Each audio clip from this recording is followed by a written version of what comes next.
bakin maza da mata, ɗalibai ɗan uwana, barkanmu da warhaka. Ni sunana Maryam Hadi Abubakar. Na zo ne nan don in wakilci 'yan group ɗinmu. Kafin nan, Adlam an same shi ne a shekara 1999 daga Abdullahi Barre da Ibrahim. Sa'an nan zan wakilci group ɗinmu ne wanda na rubuta da Adlam amma na kuma cikin harshen Hausa.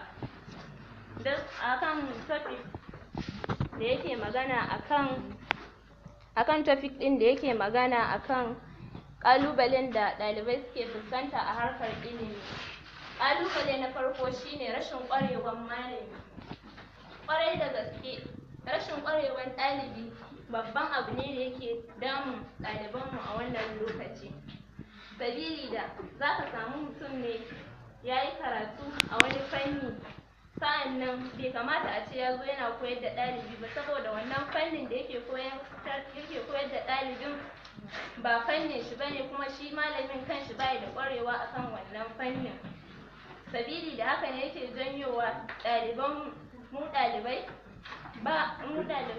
ba sa fahimtar abin yadda ya kamata, yadda yake so. Sannan ƙalubale na biyu da ɗalibai suke fuskanta shine talauci.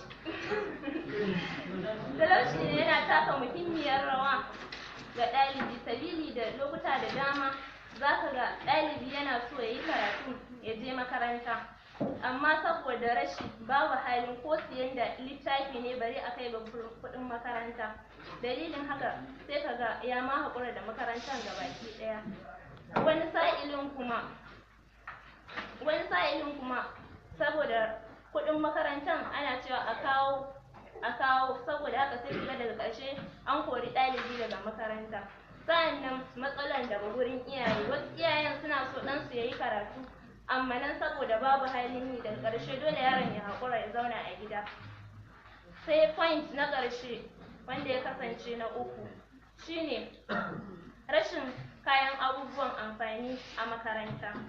Misali, rashin ajujuwa, saboda wani makarantar za ka je ka ga ɗalibai sun kai 200 a aji ɗaya ana koya musu karatu. Saboda haka nan ma yana jawo matsala ga fahimtar karatun yaron. Sa'annan matsalan library, wasu makarantun in ka shiga library su za ka samu akwai ƙarancin littattafai.